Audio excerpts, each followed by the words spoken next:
To set new message notification as alert in Samsung Galaxy S10, open Message app. You can open message from home screen or from app screen.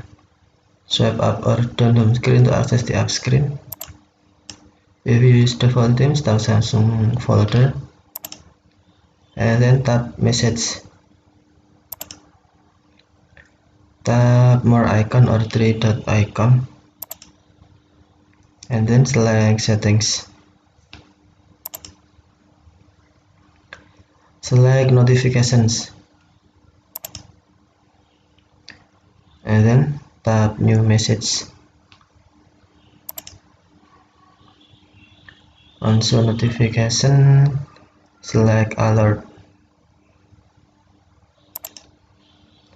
Play a song, show a status bar icon and shows an icon on the lock screen. Okay, thank you for watching. Have a nice day.